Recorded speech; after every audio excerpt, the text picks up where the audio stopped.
बहुत अहम वीलॉग होने वाला है आज का। DGISPR साहब की एक बहुत ही सख्त प्रेस कॉन्फ्रेंस सामने आई है। यकीन जानिए, इस प्रेस कॉन्फ्रेंस को देख करके मैं यकीन से ये कह सकता हूं कि जब से मैं एक्टिविज्म कर रहा हूं पिछले 7-8 साल से, मैंने आज तक DGISPR की इस तरह की सख्त प्रेस कॉन्फ्रेंस नहीं देखी। इस प्रेस कॉन्फ्रेंस में वो आपदीदा हो गए, उनके आंसू तक आ गए। खैबर पख्तूनख्वा हुकूमत के हवाले से खुल करके वो बोले। इमरान खान के ऊपर इनडायरेक्टली अपनी प्रेस कॉन्फ्रेंस के अंदर मुतअद्दिद मरतबा उन्होंने अटैक तक किया। दहशतगर्दी को पहली मरतबा DGISPR साहब ने सियासत के साथ जोड़ दिया है कि दहशतगर्दी के पीछे सियासी गठजोड़ है।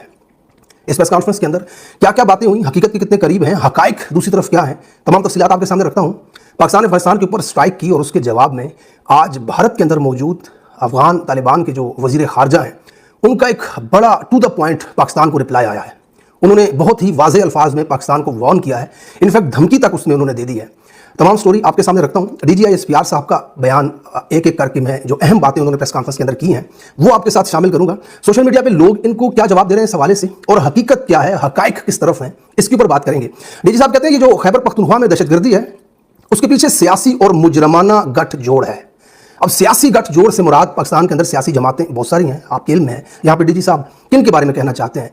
अब इमरान खान साहब खैबर पख्तूनख्वा के अंदर किसी भी ऑपरेशन की सख्त मुखालफत कर रहे हैं, और ये आज से नहीं, ये जब से उन्होंने सियासत शुरू की है तब से वो जंग को किसी मसले का हल नहीं समझते। उनके नज़दीक बातचीत से मामलात को हल किया जाए।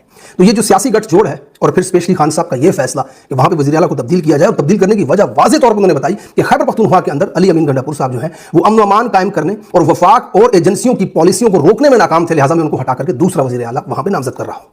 अब इस हवाले से इस फैसले के बाद DG साहब की प्रेस कॉन्फ्रेंस आई और उन्होंने ये वाज़ेह तौर पे कह दिया कि जनाब ये सियासी गठजोड़ है। अब इसके ऊपर एक मैंने ट्वीट भी किया कि जब तक इमरान खान साहब की हुकूमत थी तो तब तक मुल्क के अंदर दहशतगर्दी नहीं थी। मुल्क की तारीख की कम तरीन सतह के ऊपर दहशतगर्दी थी जब से दहशतगर्दी शुरू हुई 2000 के बाद।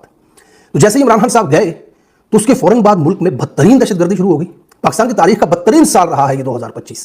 तो बिल्कुल DG साहब ने बिल्कुल ठीक कहा है। फॉर्म 47 दे करके जर्नैलों ने जिन हारे हुए सियासतदानों को मुल्क में मुसल्लत किया, ये उन्हीं का गठजोड़ है। ये उन्हीं सियासतदानों का गठजोड़ है जिसकी वजह से पाकिस्तान के अंदर दोबारा से दहशतगर्दी इतने उरूज पर पहुंची है। तो इस बात से तो मैं इत्तेफाक करता हूं कि सियासी गठजोड़ इसके अंदर जरूर शामिल है। उसके बाद DGISPR साहब कहते हैं, स्क्रीन के ऊपर एक नक्शा दिखा करके सहाफियों से कह रहे हैं, ये जो आपको दहशतगर्दी के ब्लॉक्स नजर आ रहे हैं, DG साहब नक्शा दिखा रहे थे स्क्रीन के ऊपर सहाफियों को और कह रहे हैं कि जो ब्लॉक्स आपको नजर आ रहे हैं खैबर पख्तूनख्वा और बलूचिस्तान के अंदर, ये आपको पंजाब और सिंध में क्यों नहीं नजर आते? इसलिए नहीं कि वहां ये लोग ऑपरेट नहीं करना चाहते, बल्कि इसलिए कि वहां गवर्नेंस कायम है, वहां की पुलिस और सिक्योरिटी इदारे अपना काम ठीक तरीके से कर रहे हैं। अब DGISPR साहब यहां पे वाज़ेह तौर पे कह रहे हैं कि पंजाब और सिंध के अंदर गवर्नेंस बहुत बेहतर है, इसलिए वहां पर दहशतगर्दी नहीं है।